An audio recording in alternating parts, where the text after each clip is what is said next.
It takes passion, vision, and courage to build a legacy. Casa Grande, transforming lives.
கல்யாண மாலை Sun TV வரன் அறிமுக படப்பிடிப்பில் பார்த்திபன் இவரை அறிமுகப்படுத்துகிறோம். அப்பா கந்தசுவாமி, தங்கை லக்ஷ்மி பிரியா, 2 பேரும் வந்திருக்கிறீங்க. சொல்லுங்கள், குடும்ப விவரங்கள் சொல்லுங்கள். எனக்கு ஒரு பையன் ஒரு பொண்ணு. சரி.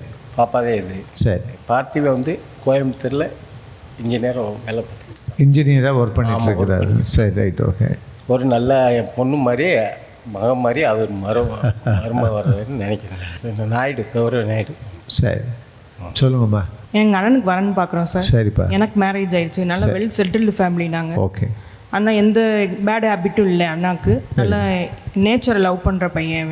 எக்ஸலன்ட். நல்ல ஃப்ரீ மைண்டடாக இருப்பான், நல்லா ஃப்ரெண்ட்லியாக இருப்பான். சரி. நல்ல பொண்ணாக அவனுக்கு கிடைச்சா போதும், அவன் லைஃப் அவன் செட்டில் பண்ணிக்கலாம் சார். ஓகே. வேலைக்கு போகிறதும் போகாது அவங்களோட அவங்க டிசைட் பண்ணிக்கிட்டோம். ரைட், அவங்கள தான் சார். நிச்சயமாக பார்த்திபனுக்கு நல்ல மனைவி வருவாங்க.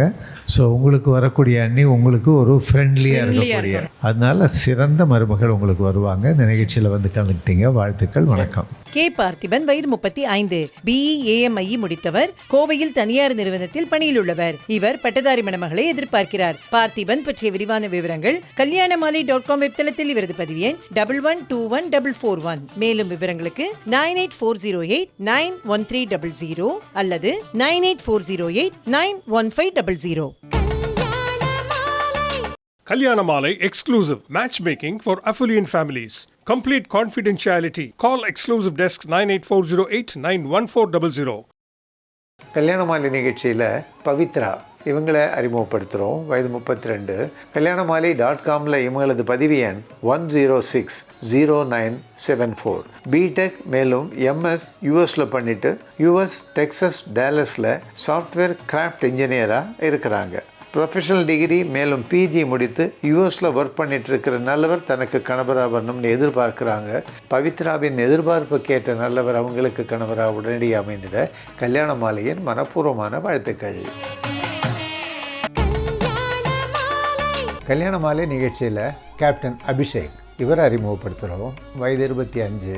kalyanamali.comல இவரது பதிவு எண் 1151155. BE பண்ணிட்டு ஆர்மியில் கேப்டனாக இருக்கிறாரு. டிகிரி முடித்த நல்ல பெண் தனக்கு மனைவியாக வரணும்னு விரும்புகிறாரு.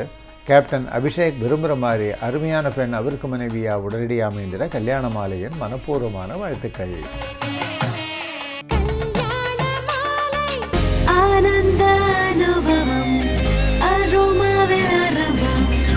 ஆனந்த அனுபவம் அரோமானே.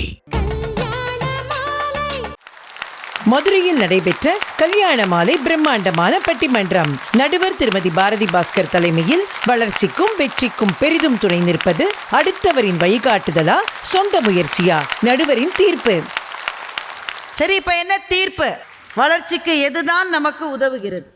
ராஜா சார் ஒரு பெரிய ஜுவல்லரி ஷாப் ஓனரை வந்து இன்டர்வியூ பண்ணார். ரொம்ப பெரிய ஆள், நீங்கள் எங்கே போனாலும் அவரோட படத்தை இன்றைக்கி பார்க்காமலே இருக்க முடியாது. ராஜா சார் இன்டர்வியூ ஆரம்பித்து கேட்குறாரு, சார் உங்களுடைய ஆசிரியர் யார் சார், யார் சார் உங்களுக்கு இந்த மாதிரியான விஷயத்தில் சொல்லி கொடுத்தது? அவர் சொன்னார், பசின்னு சொன்னார். நிஜமா சார், கேள்வி அதான், பசின்னு பதில் சொன்னார். சார் இப்படி தான் சார் தனிப்பட்ட சாதனைகள் வெடித்து கிளம்புகிற போது அதற்கு பின்னாடி இருக்கிற சொந்த முயற்சியை நாம் குறைக்கலாமா என்று இவர்கள் கேட்டதிலே என்ன தவறு இருக்கிறது? எவ்வளவு உதாரணம் வேணும் சார், எவ்வளோ கோச் வேணால் நீங்கள் வைக்கலாம். அவனுக்கு நான் ஜெயிக்கணுன்ற வெறி இல்லைன்னா ஒரு பையனையோ ஒரு பெண்ணையோ உங்களால் ஜெயிக்க வைக்கவே முடியாது. அதான் அவங்க கேட்டாங்க. அந்த பொண்ணு வந்து உங்ககிட்ட கேட்டதில்லை, அண்ணா என்னை படிக்க வைங்கன்னு. அந்த கேள்விதான் அவளுடைய வாழ்க்கையை மாற்றியதே தவிர நீங்கள் கொடுத்த உதவினால் மாத்திரம் அது மாறியதுன்னு எப்படி சொல்ல முடியும்னு அவங்க கேட்க. ஏன்னா பக்கத்திலே இருந்து அதே வேலையை செஞ்சிட்டு இருக்கிற 10 பொண்ணு இருக்கேன், அவங்களுக்கெல்லாம் சுஜித்திட்ட வந்து கேட்கணும்னு தோணலையே.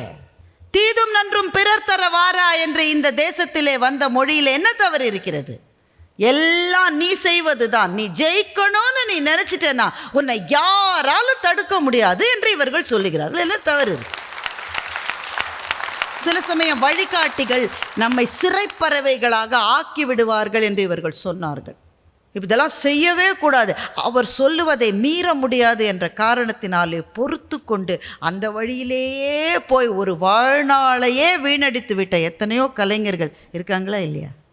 சார் பையனுக்கு தோணும் சார், அப்பா பழைய பிஸ்னஸையே பண்ணிட்டு அதுலேயே இருக்காரு, அதை எக்ஸ்பேண்ட் பண்ணோம், அது புது டெக்னாலஜி வந்திருக்கு, நம்ம இன்னும் நிறைய பிரான்ச் வைக்கலாம். அப்பா சொல்லுவார், அகலக்கால் வைப்பது நம் குடும்பத்தில் வழக்கம் அல்ல. வேற வழி இல்லாமல் பொறுத்து கொண்டு புழுங்கி கொண்டு மீற முடியாத காரணத்தினால் வழிகாட்டி என்கின்ற சிறையிலே அகப்பட்டு கொண்டதால் வளர முடியாமல் போனவர்களினுடைய கதைகள் நம்முடைய நாட்டில் ஏராளம் உண்டு. அதில் வழிகாட்டி என்றாலே உடனே வணங்கிடணும்லாம் கிடையாது, சொந்த முயற்சியில் தான் வெற்றி கிடைக்கும்னு சொன்ன இவர்கள் 3 பேரையும் மனமாற பாராட்டுகின்றேன்.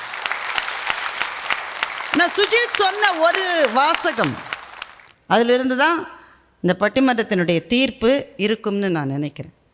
There is nothing like a self-made man என்று அவர் சொன்னார். ஜார்ஜ் மேத்யூ ஆடம் என்கின்ற கவிஞரனுடைய வாசகம் அது. ஜார்ஜ் மேத்யூ ஆடம் சொன்னார், there is nothing like a self-made man, we are all made of thousands of others என்று சொன்னார். நம்ம எல்லாருமே யாரோ ஒருவருடைய வழிகாட்டுதனால் தானே இந்த இடத்துல வந்து இருக்கோன்னு இவங்க சொன்னதில் என்ன சார் தப்பு இருக்கு? சார் நான் ஒரு விஷயம் சொல்லிட்டா, சில விஷயங்களுக்கு வழிகாட்டிகள் ரொம்ப அவசியம். மதம் என்பது ஆன்மீகத்தை நமக்கு அறிமுகப்படுத்துகிற ஒரு சாதனம். இன்றைக்கு நம்முடைய இளைஞர்கள் 10 பேரையோ 20 பேரையோ நீங்கள் கூப்பிட்டு, அது எந்த மதமாக வேணா இருக்கலாம், அவர்கள் பின்பற்றுகிற மதம் அல்லது ஆன்மீகத்தை பற்றி உனக்கு தெரிந்த 10 விஷயங்களை சொல் என்று சொன்னால் எத்தனை பேரால் பதில் சொல்ல முடியும் என்று நீங்கள் நினைக்கிறீர்கள்? அதை கூட விடுங்க சார், கோயிலுக்கு போகிறோம்ல, மீனாட்சி அம்மன் கோயிலுக்கு போகிறோம் சார், ஓடி போய் மீனாட்சியை பார்த்து ஐயோ இன்னும் கொடுக்காம இருக்கியேன்னு அவளை 2 திட்டு திட்டி அப்படியே வெளியில் ஓடி வருவோம். அந்த பக்கம் இந்த பக்கம் பார்க்க மாட்டேன்றான் சார். நம் கோவில்களிலே இருக்கிற கலை செல்வங்களான சிற்பங்களை நாம் ஏன் பார்ப்பதில்லை என்றால், இந்த சிற்பங்கள் என்ன என்று நமக்கு வழிகாட்டியாக இருந்து சொல்லிக் கொடுக்கிற ஒரு தலைமுறையே இல்லாமல் போயிடுச்சு. எத்தனையோ கோவில்களில் நீங்கள் பார்ப்பீங்க, 2 துவாரபாலகர்கள் இருப்பாங்க 2 பக்கமும். ஒரு துவாரபாலகரனுடைய கை இப்படி இருக்கும், விரல் எப்படி இருக்கும், இன்னொரு துவாரபாலகரனுடைய கை இப்படி இருக்கும். என்ன அர்த்தம் எப்போ கேட்டிருக்கோம்மா? அது என்னவோ சொல்லுது, இது என்னவோ சொல்லுது, நம்ம எங்கே அதை பார்த்தோம்? இப்படி சொல்லுகிற துவாரபாலகர் என்ன சொல்லுகிற தத்துவம்? இறைவன் ஒன்றுதான் என்கின்ற தத்துவம். இப்படி சொல்லுகிற துவாரபாலகனுடைய தத்துவம் அவன் இங்கே இருக்கிறான் என்று சொல்கிற தத்துவம். சார் ஒவ்வொரு சிற்பமும் நம்மகிட்ட பேசும். அதை நின்று பார்க்கறதுக்கு நமக்கு நேரமும் இல்லை. நேரம் இருந்தாலும் இதுதான் சொல்லி கொடுத்த ஒரு தலைமுறையே இல்லாமல் போயிருச்சுப்பா. வழிகாட்டிகள் இல்லை என்றால் அருங்கலைகளை நம்மால் அறியவே முடியாது. இலக்கியத்தை அறிந்து கொள்ள வழிகாட்டிகள் இல்லாட்டா இலக்கியத்தை சரியாகவே படிக்க மாட்டோம். ஒரு பரிமேலழகரிலிருந்து ஆரம்பித்து உரையாசிரியர்கள் நமக்கு எப்படி செஞ்சிருக்காங்க தெரியுமா? ஒரு ஊவே சாமிநாதையர் ஏன் அப்படி அலைஞ்சார்? எதற்காக அலைந்து திரிந்து இலக்கியத்தை நமக்கு புரிகின்ற வடிவத்தில் நமக்கு கொடுத்ததனால்தான் இன்றைக்கு நாம் ஒவ்வொரு மேடையிலும் சொல்லுகிறோம், சங்க இலக்கியம் தமிழுக்கு 2000 வருஷங்களுக்கு மேலாக வாழ்கிற இலக்கியம். இதை சொல்லுவதற்கு அந்த வழிகாட்டிகள் இல்லை என்றால் அந்த இலக்கியங்களே நம்மிடமிருந்து விடைபெற்று போயிருக்கும். நம்முடைய குடும்பங்களை பற்றி நமக்கு சொல்லுகிற வழிகாட்டிகள் நம்முடைய குடும்பங்களில் இல்லைன்னா நம்ம குடும்பம் எங்கேருந்து வந்ததுன்னு கூட தெரியாது சார். உங்களுக்கு ஒன்று தெரியுமா, நிறைய பேர் திருப்பதி வெங்கடாஜலபதி தான் எங்கள் குலதெய்வம்னு சொல்லுவாங்க. என்ன காரணம்னா உண்மையில் எந்த கிராமத்திலிருந்து அவங்க வந்தாங்கன்னு அவங்களுக்கு தெரியவே தெரியாது. மற்றவர்களினுடைய வழிகாட்டுதல் என்பது மகத்தானது. வளர்ச்சிக்கும் வெற்றிக்கும் பெரிதும் துணை நிற்பது அடுத்தவரின் வழிகாட்டுதலா, சொந்த முயற்சியா? நடுவரின் தீர்ப்பு வரன்களை அறிமுகப்படுத்திய பிறகு. கல்யாணமாலை சன் டிவி வரன் அறிமுக படப்பிடிப்பில் குஹசிவன் அருட் பிரகாஷ் இவரை அறிமுகப்படுத்துகிறோம். அப்பா சரவணன், அம்மா தமிழ்ச்செல்வி, 2 பேரும் வந்திருக்கிறீங்க. சொல்லுங்கள், குடும்ப விவரங்கள் சொல்லுங்கள் சார். எனக்கு 2 பசங்க. மூத்த பையனுக்கு தான் வரன் பார்த்துக்கிட்டு இருக்கேன். ஓகே. சென்னை உரகடத்தில் ஹோட்டல் மயரா இன்டர்நேஷ்னலில் மேனேஜிங் டைரக்டராக இருக்கார். அதே உரகடத்தில் லாஜிஸ்டிக் பிஸ்னஸ் ஒன்று நாங்கள் பண்ணிகிட்டு இருக்கோம். சரி. நாங்கள் யாதவா கம்யூனிட்டியை சேர்ந்தவங்க. ஓகே. பையனை பொறுத்த மட்டும் அவனுக்கு பொண்ணு வந்து நல்லா அழகாக இருக்கணும் அப்படின்னு சொல்கிறான். சரி. எங்களை பொறுத்த மட்டும் ஒரு மக வேணும் எங்களுக்கு. சொல்லுங்கம்மா. மூத்த மகனுக்காக வரன் பார்க்குறக்காக வந்திருக்கோம் சார். அவன் வந்து ஒரு ஜாயிண்ட் ஃபேமிலியில் வளர்ந்த பையன். அதனால் வந்து குடும்ப உறவுகளை நேசிக்கக்கூடிய ஒரு பையன், ரொம்ப குடும்ப உறவுகளோடு இருக்கணும்னு நினைப்பான். எக்ஸலன்ட். அதனால் அந்த மாதிரி ஒரு பொண்ணு எங்களுக்கு. ஓகே. அதே மாதிரி குஹசிவனுக்கு நீங்கள் என்ன கேட்குறீங்களோ அது மாதிரி ஒரு பெண் உங்களுக்கு மருமகளாக அவனுக்கு சிறந்த மனைவியாக உடனடியாக வந்து அமையணும்னு கல்யாண மாலை நிகழ்ச்சி மூலமாக மனப்பூர்வமாக வாழ்த்துறேன். நன்றி சார். நன்றி. நிகழ்ச்சியில் வந்து கலந்துக்கிட்டீங்க, வாழ்த்துக்கள். வணக்கம். குகசிவன் அருட் பிரகாஷ், வயது 33, பிஎஸ்சி முடித்தவர், சென்னையில் சொந்த தொழில் செய்பவர். இவர் பட்டதாரி மணமகளை எதிர்பார்க்கிறார். குகசிவன் பற்றிய விரிவான விவரங்கள் kalyanamali.com வெப்தளத்தில் இவரது பதிவு எண் 1113-495. மேலும் விவரங்களுக்கு 9840891300 அல்லது 9840891500. கல்யாண மாலை நிகழ்ச்சியில் சோகிதா இவங்களை அறிமுகப்படுத்துகிறோம். வயது 25. kalyanamali.comல இவங்களது பதிவு எண் 1157704. பிஆர்க் பண்ணியிருக்கிறாங்க. திருநெல்வேலி ரெட்டியார்பட்டியில் ஆர்கிடெக்டாக இருக்கிறாங்க. ப்ரொஃபஷனல் டிகிரி முடித்து நிரந்தர வேலையில் இருக்கிற நல்லவர் தனக்கு கணவராக வரணும்னு விரும்புகிறாங்க. சோகிதா விரும்புகிற மாதிரி நல்லவர் அவங்களுக்கு கணவராக உடனடியாக அமைந்திட கல்யாண மாலையின் மனப்பூர்வமான வாழ்த்துக்கள். கல்யாண மாலை ஏற்பாட்டில் நம்ம ஊர்ல கல்யாண மாலை நிகழ்ச்சி கோவையில் ஆகஸ்ட் 9ஆம் தேதி ஞாயிற்றுக்கிழமை காலை 9 மணி முதல் மாலை 4 மணி வரை Coimbatore hope college bus stop அருகில் மணிமஹால் வெட்டிங் ஹாலில் நடைபெற உள்ளது. வந்து பதிவு செய்யுங்கள். உங்கள் சமூகத்து வரன் தேடுவோரை சந்தித்து உங்கள் வீட்டு திருமணத்தை விரைவாகவும் எளிதாகவும் முடிவு செய்யுங்கள். மாலை 5 மணிக்கு திரு சிவகுமார் நடுவராக பங்கேற்க முனைவர் சிவ சதீஷ்குமார், லோகேஷ், ஃபீசா சலீம், அக்ஷயா பாலசுப்ரமணியம், ராஜ்குமார், புதுகை பாரதி சிறப்பு பேச்சாளர்களாக பங்கேற்கும் கலகலப்பான பட்டிமன்றம். அனுமதி இலவசம். அனைவரும் வருக. மேலும் விவரங்களுக்கு 9840891300 அல்லது 9840891500. காலம் மாறலாம், ஆனா கல்யாண பட்டுனா அது போத்தீஸ் சாமுத்ரிகா பட்டு தான். போத்தீஸ் சாமுத்ரிகா பட்டு. மதுரையில் நடைபெற்ற கல்யாண மாலை பிரம்மாண்டமான பட்டிமன்றம். நடுவர் திருமதி பாரதி பாஸ்கர் தலைமையில் வளர்ச்சிக்கும் வெற்றிக்கும் பெரிதும் துணை நிற்பது அடுத்தவரின் வழிகாட்டுதலா, சொந்த முயற்சியா? நடுவரின் தீர்ப்பு. ஒரு வழிகாட்டி என்ன செய்கிறார் தெரியுமா? ஒரு வழிகாட்டி போதனை செய்வதில்லை. ஒருத்தருக்கு சொல்வது எப்படி எல்லாருக்கும் சரியா இருக்கும்? ஒருத்தருக்கு சொல்றது எல்லாருக்கும் சொல்றவர் வழிகாட்டியே கிடையாது. உனக்கு என்னவோ அதை சொல்லுகிறவர் தான் வழிகாட்டி. ஒரு ஆசிரியர் வழிகாட்டுகிறார். ஏய், உனக்கு பாட வரும், உனக்கு ஆட வரும், உனக்கு அட்மினிஸ்ட்ரேஷன் வரும், இதை சொல்லுகிறவர் தான் ஆசிரியர். ஒரு எழுத்தாளர் ஆசிரியராக இருந்தார்.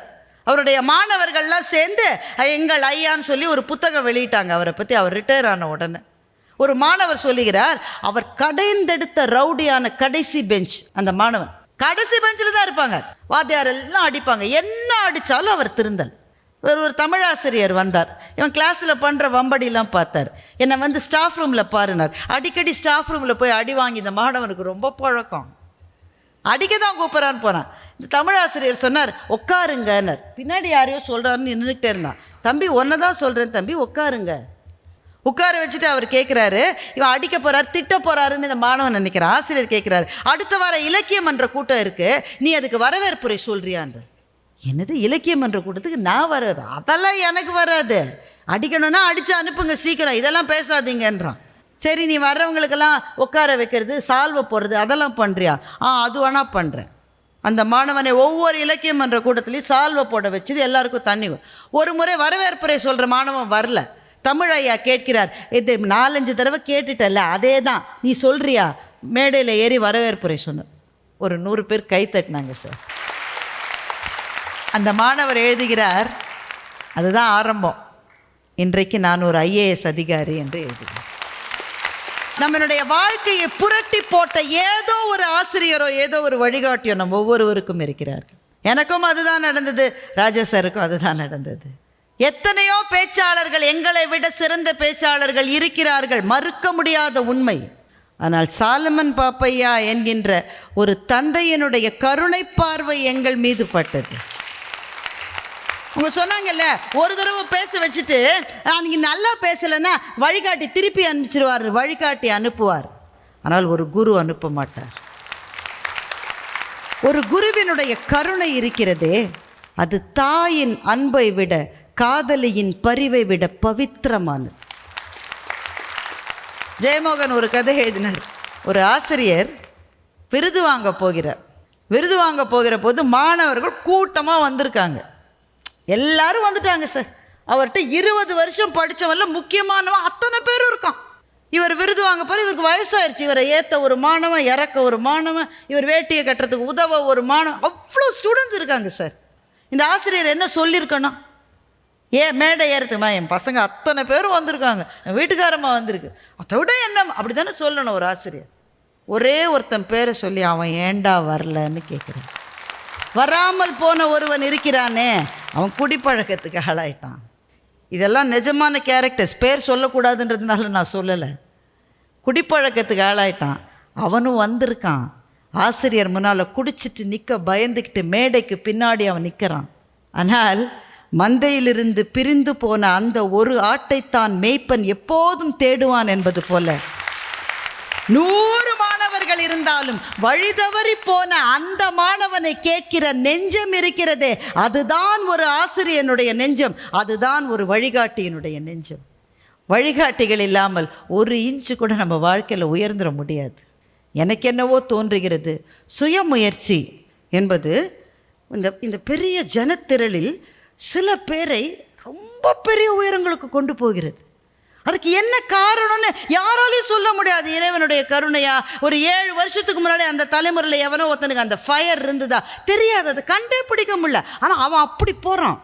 அது 1 விழுக்காடு தான். அது 99 விழுக்காடு வெற்றி பெற்றால் ஏதோ ஒரு நல்ல ஆசிரியரினுடைய ஆசி என்கின்ற அது இல்லாவிட்டால் ஒரு அடி கூட எடுத்து வைக்க முடியாது. உங்களுக்கு உங்களுடைய சொந்த முயற்சியில் நீங்கள் எந்த வெற்றியையும் பெறலாம். ஆனால் அந்த வெற்றி சமூகத்துக்கு பயனுள்ளதாக இருக்க வேண்டும் என்கின்ற சிந்தனையை ஒரு குருவோ ஒரு ஆசிரியரோ மாத்திரம்தான் தர முடியும். ரொம்ப அழகாக தெய்வானே ஒரு வார்த்தை சொன்னாங்க, வாங்கிக்கிட்டு கொடுக்காம இருக்க முடியாதுன்னு சொன்னாங்க. வாங்குகிறவர் ஒவ்வொருவருக்கும் ஒரு கடமை இருக்கிறது, இன்னொருவருக்கு கொடுப்பது. இன்றைக்கி ராஜா சார் இத்தனை பேருக்கு உதவி பண்ணுவதாக இவங்க எல்லாரும் சொன்னாங்க, அது சத்தியம். வேற ஒரு பேச்சாளர் செய்ய மாட்டாங்க. அவங்க நடுவராக இருக்கிற இடத்திலேயே ஒரு பேச்சாளர் நன்றாக பேசுவதை பல நடுவர்கள் விரும்புவதில்லை. சத்தியம் அதான். அவருக்கு சம்பந்தமே இல்லாத ஒரு பட்டிமன்றத்தில் ஒவ்வொரு பேச்சாளரும் நன்றாக பேச வேண்டும் என்று அவர் எடுத்துக்கொள்கிற முயற்சியை நான் கைகூப்பி இந்த மேடையிலிருந்து பாராட்டுகிறேன். தெளிவு குருவின் திருவுரு காண்டல், தெளிவு குருவின் திருநாமம் செப்பல், தெளிவு குருவின் திருவார்த்தை கேட்டல், தெளிவு குருவின் திரு உரு சிந்தித்தல் தானே என்பதுதான் இந்த மண்ணினுடைய அடிப்படை. நல்ல வழிகாட்டியோ நல்ல குருவோ கிடைப்பது ஒரு பெரும் பேறு, எல்லாருக்கும் கிடைக்காது. ஆனால் கிடைத்தவர்கள் ஒவ்வொருவருக்கும் வாழ்க்கையில் வெற்றி நிச்சயம். எனவே பெருமக்களே, சுயமுயற்சியை குறைத்து சொல்லுவது என்னுடைய நோக்கம் அல்ல.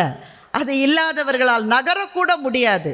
ஆனால் அந்த சுயமுயற்சியோடு தவித்து கொண்டிருக்கிற லட்சக்கணக்கான உயிர்களில் சில பேருக்கு ஒரு வழிகாட்டியினுடைய ஒரு விரல் கிடைத்தால் அவர்கள் அடைகிற உயரங்கள் அவர்களுக்கு மாத்திரமல்ல சமூகத்துக்குமானது என்பதனால் வளர்ச்சிக்கும் வெற்றிக்கும் பெரிதும் துணை நிற்பது சொந்த முயற்சியை விட அடுத்தவர்களின் வழிகாட்டுதலே என்று சொல்லி இவ்வளவு நேரம் இருந்து கேட்ட உங்கள் அத்தனை பேருக்கும் என்னுடைய நன்றியை திரும்பவும் சொல்லி முடிக்கின்றேன். வணக்கம்.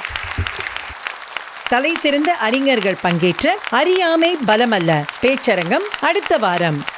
இதே கல்யாண மாலை நிகழ்ச்சியில் என்னுடைய மாணவி இந்தியாவினுடைய முதல் 100% பார்வையற்ற பெண் IFS அதிகாரி இந்த நிகழ்ச்சிக்கு ஒரு சிறப்பு விருந்தினராக ஐயா அவர்களால் அறிமுகப்படுத்தப்பட்டார். இந்தியன் ஃபாரின் சர்வீஸ் ஆஃபீஸராக இப்போ ஒர்க் பண்ணுறாங்க.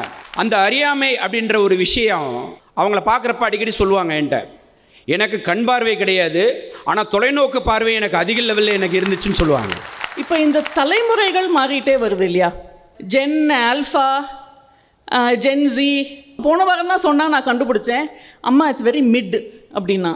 அப்போ என்னடா இது மிட்டு அப்படின்னா, அது ரொம்ப நல்லாவும் இல்லையா ரொம்ப மோசமாகவும் இல்லையா, மிடில் நடுவில் இருக்கா, அது வந்து மிட்டு.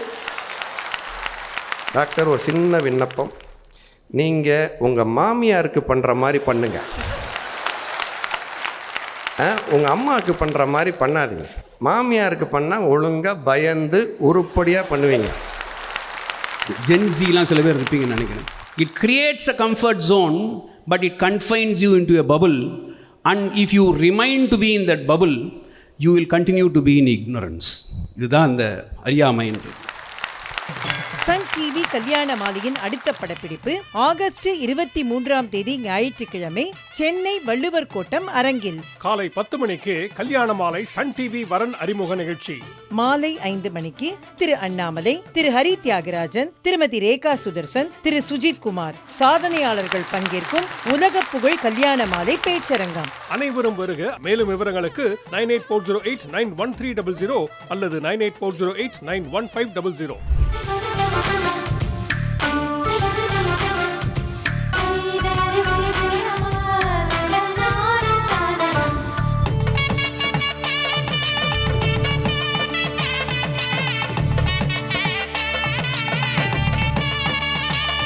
உங்கள் வீட்டு வரனுக்கு மிகச் சிறப்பான இல்வாழ்க்கை துணை அமைய பதிவு செய்து கொள்ளுங்கள். kalyanamaalai.com